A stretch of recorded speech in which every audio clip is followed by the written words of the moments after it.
नमस्कार दोस्तों, कई बार हमसे पूछा जाता है कि सर बाय एयर पता चल गया है, बाय शिप पता चल गया है, बाय रोड एक्सपोर्ट कैसे करना है। ये थोड़ा सा कंफ्यूजन है, किस तरीके के इसमें प्रोसीजर रहते हैं, किस तरीके से इसका कस्टम होता है, ये पूरा प्रोसीजर किस तरीके से काम करता है। तो अगर आप बाय रोड एक्सपोर्ट करना चाहते हैं तो वीडियो को एंड तक देखेंगे, जिसमें आपको कंप्लीटली समझ में आ जाएगा कि आप जो है बाय रोड किस तरीके से एक्सपोर्ट कर सकते हैं। नमस्कार दोस्तों, मेरा नाम है रजनीश, स्वागत करता हूं आपका हमारे YouTube channel connecting India exim solution में। दोस्तों, connecting India exim solution India का ऐसा यूट्यूब चैनल है जो आपको एक्सपोर्ट इंपोर्ट से रिलेटेड सारी जानकारी डिटेल में बताता है, समझाता है। इंडिया से कैसे एक्सपोर्ट कर सकते हैं, इंडिया में कैसे इंपोर्ट कर सकते हैं, उसके प्रोसीजर डॉक्यूमेंटेशन के बारे में सारी जानकारी यहाँ पे आपको मिल जाती है। तो अगर आप भी एक्सपोर्ट इंपोर्ट सीखना चाहते हैं तो हमारे चैनल को सब्सक्राइब कर सकते हैं, बेल आइकन को प्रेस कर सकते हैं ताकि आपको हमारे आगे आने वाले वीडियोज के नोटिफिकेशन मिलते रहे। तो चलिए दोस्तों, वीडियो में बढ़ते हैं आगे।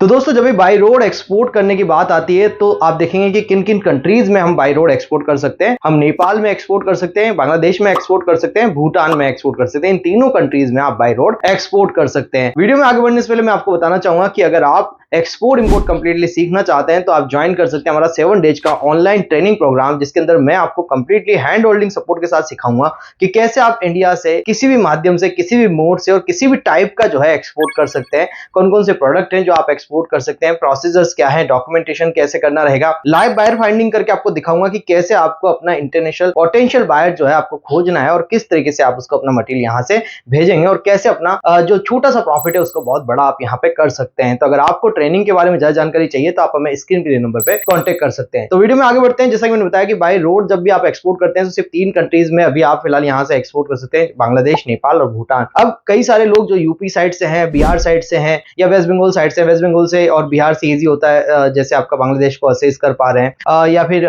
यूपी साइड से नेपाल बॉर्डर काफी अच्छा रहेगा। तो आप लोग जब भी चाहते हैं कि भाई मुझे जैसे यूपी से आलू एक्सपोर्ट करना है या मुझे कोई बिहार साइड से कोई मक्का बांग्लादेश में एक्सपोर्ट करनी है, वेस्ट बंगाल से कुछ एक्सपोर्ट करना है बांग्लादेश में, तो कैसे किया जाए बाय रोड। तो वेस्ट बंगाल से तो आपके पास ऑप्शंस अवेलेबल है, बाय एयर का, बाय रोड का, बाय सी का, तीनों ऑप्शंस अवेलेबल है अगर बांग्लादेश से एक्सपोर्ट कर रहे हैं। पर भूटान और नेपाल के लिए तो सिर्फ एक ही मोड अवेलेबल है जो कि आप बाय रोड का ही चुन पाएंगे, बाय रोड ही आप एक्सपोर्ट कर पाएंगे। तो यहाँ पे ये तीनों कंट्रीज में एक्सपोर्ट कैसे किया जाए, तो देखिए दोस्तों, यहाँ पे एक्सपोर्ट करने के लिए सबसे पहले आपको जो है अपना प्रोडक्ट सेलेक्ट करना रहेगा कि किस प्रोडक्ट में आप डील करना चाहते हैं। जब भी आपका प्रोडक्ट फाइनलाइज हो जाता है, कंपनी के नाम रजिस्ट्रेशन वगैरह आप कर लेते हैं, करंट अकाउंट आप ओपनिंग कर लेते हैं, जो भी रजिस्ट्रेशन डॉक्यूमेंटेशन है वो कंप्लीट आप फॉर्मेलिटीज करेंगे, उसके बाद आपको ये एक्सपोर्ट करना होता है। अब बाय रोड एक्सपोर्ट में सबसे बड़ा कंफ्यूजन ऐसा आता है लोगों का कि यहाँ कंटेनर कहां से अवेलेबल होगा। तो मैं आपको बता दूं दोस्तों, यहाँ पे कंटेनर की कोई रिक्वायरमेंट नहीं होती। कंटेनर जो होते हैं वो सिर्फ शिप के लिए यूज में होता है। बाय रोड जब भी आप एक्सपोर्ट करते हैं वहां कंटेनर की रिक्वायरमेंट नहीं आती है। यहाँ पे आप जो एक्सपोर्ट करेंगे वो ट्रक के द्वारा करेंगे, मतलब जो आपके यहाँ पे ट्रांसपोर्टेशन कंपनीज होती है उनसे कॉन्टेक्ट करेंगे, उनके ट्रक्स ही मटेरियल को बायर के यहाँ पे छोड़ के वापस आ जाते हैं। तो इस तरीके से सिर्फ बाय रोड जब भी आप एक्सपोर्ट करेंगे वो ट्रक के द्वारा होगा, ना कि किसी कंटेनर में मटेरियल को भर के किया जाएगा। तो सबसे पहला कंफ्यूजन तो यहाँ पे आप दूर कर लें। उसके बाद लोगों को लगता है कि सर ये तो बाय रोड है, नेपाल इंडिया तो बिल्कुल ऐसे ही है, तो ये तो ऐसे ही मटेरियल चला जाता होगा। तो मटेरियल ऐसे ही नहीं जाता है, मटेरियल प्रॉपर तरीके से जो रूल्स एंड रेगुलेशन उनको फॉलो करके ही जाएगा, मतलब उसका कस्टम क्लियरेंस होगा, उसके बाद ही मटेरियल इस कंट्री से उस कंट्री में जा सकता है। चाहे वो किसी भी कंट्री में आप डील करते हैं, चाहे by road, by sea, by air करेंगे, किसी भी मोड से करें, किसी भी कंट्री में करें, सभी कंट्रीज में पूरे रूल्स एंड रेगुलेशन फॉलो करने पड़ेंगे। कई लोगों को लगता है कि इसमें डॉक्यूमेंटेशन तो नहीं बनेगा सर, चलो कस्टम करा लेंगे, ऐसे चला जाएगा, कस्टम वाले चेक कर लेंगे। तो ऐसा भी बिल्कुल नहीं है। आप नेपाल करें, बांग्लादेश करें, भूटान करें, जब भी आप एक्सपोर्ट करेंगे प्रॉपर कस्टम क्लियरेंस होगा। कस्टम क्लियरेंस के साथ साथ जो डॉक्यूमेंटेशन बनने, लेट्स सपोज आप एग्रो कमोडिटी एक्सपोर्ट करने हैं तो सर्टिफिकेट वर्जन हो गया, पाइथो हो गया, इनवॉइस वगैरह, शिपिंग बिल वगैरह सब आपका बनता है। तो बाय रोड आप एक्सपोर्ट करेंगे तब भी आपको डॉक्यूमेंटेशन पूरे बनाने पड़ेंगे। तो अभी आई होप आपके कई सारे जो कंफ्यूजन है वो कंप्लीट हो गए होंगे। और यहाँ पे एक और कंफ्यूजन जो मेरे सामने आता है, कई लोग बोलते हैं कि जब हम एक्सपोर्ट करते हैं बाय रोड तब भी हमें क्या ड्यूटी देनी पड़ेगी। तो यहाँ पे कोई ड्यूटी आपको देनी नहीं पड़ती है। जब भी आप बाय रोड एक्सपोर्ट करते हैं, जो इंपोर्टर होता है उसी को ड्यूटी वहां पे करनी पड़ती है। अब बात आती है यहाँ पे ये डिलीवरी किस तरीके से की जाती है, पूरा ये प्रोसीजर किस तरीके से काम करता है। तो देखिए दोस्तों, जब भी आप बायर फाइंड कर लेते हैं, बायर से डील फाइनलाइज कर लेते हैं, तो आप डिलीवरी टर्म्स को समझना पड़ेगा।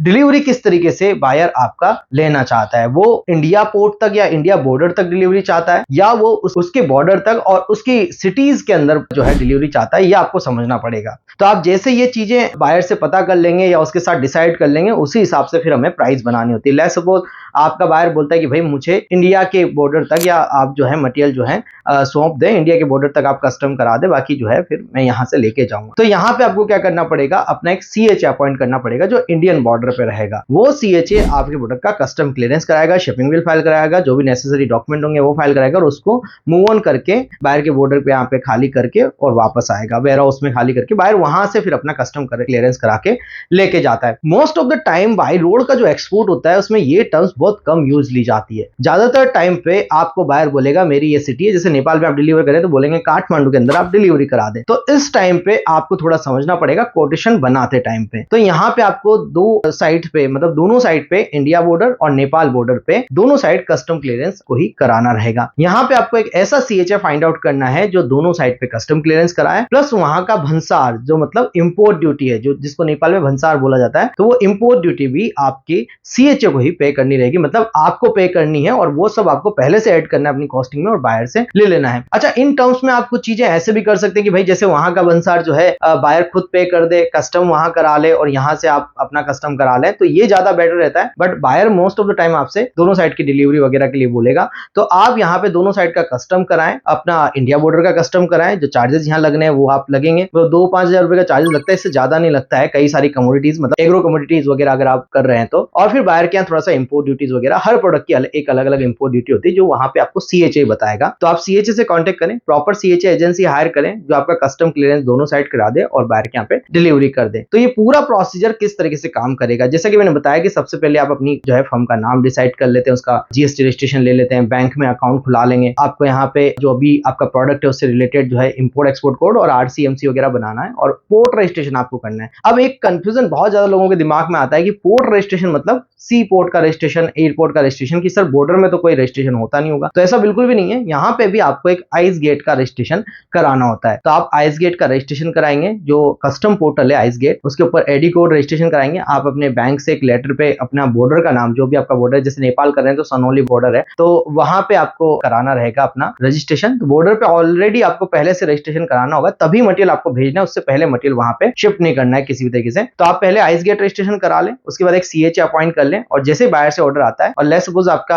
जो है काठमांडू डिलीवरी है, तो आप मटेरियल को यहाँ से डिलीवर करें, आपका सीएचए यहाँ पे भी कस्टम करेगा, वहां पे भी कस्टम कराएगा, बायर के डिलीवरी देगा, गाड़ी वापस आ जाएगी। तो इस तरीके से आपका ये पूरा एक्सपोर्ट यहाँ पे कंप्लीट हो जाता है दोस्तों। तो आई होप दोस्तों वीडियो में दी गई जानकारी आपको पसंद आई होगी और आपको समझ में आ गया होगा कि आप इंडिया से नेपाल, बांग्लादेश, भूटान बाय रोड किस तरीके से एक्सपोर्ट कर सकते हैं। किसी भी तरीके की क्वेश्चन क्वेरीज के लिए आप हमें स्क्रीन पे नंबर पे कांटेक्ट कर सकते हैं। जैसा कि मैंने बताया कि हम आप लोगों के लिए एक 7 डेज का ऑनलाइन ट्रेनिंग प्रोग्राम चलाते हैं, जिसमें हम प्रैक्टिकली सिखाते हैं कि कैसे आप इंडिया से सभी प्रोडक्ट के एक्सपोर्ट कर सकते हैं, कैसे इनवॉइसिंग बनती है, कैसे एलयूटी में काम होता है, कैसे गवर्नमेंट्स के बेनिफिट मिलते हैं और किस तरीके से आपको बायर ढूंढना होता है। सबसे इंपॉर्टेंट है पूरे एक्सपोर्ट इंपोर्ट के अंदर। तो आप जब इस तरीके के अगर पूरा प्रोसीजर को समझना चाहते हैं, सीखना चाहते हैं, मेरे हैंड होल्डिंग सपोर्ट के साथ आगे बढ़ना चाहते हैं, अपने लोकल प्रोडक्ट को इंटरनेशनल मार्केट में सेल करना चाहते हैं, तो आप जो है ट्रेनिंग प्रोग्राम ज्वाइन कर सकते हैं। किसी भी तरीके के डॉक्यूमेंटेशन, रजिस्ट्रेशन, वेबसाइट या पेड कंसल्टेंसी के लिए भी आप हमें कांटेक्ट कर सकते हैं। आप हमें फॉलो कर सकते हैं सोशल मीडिया पे भी, जिसके लिंक आपको डिस्क्रिप्शन में मिल जाएंगे। हमारे बारे में ज्यादा जानकारी के लिए आप हमारी वेबसाइट www.connectingindiaeximsolution.co.in पे भी विजिट कर सकते हैं। तो मिलते हैं हमारे नेक्स्ट वीडियो में। Thank you very much.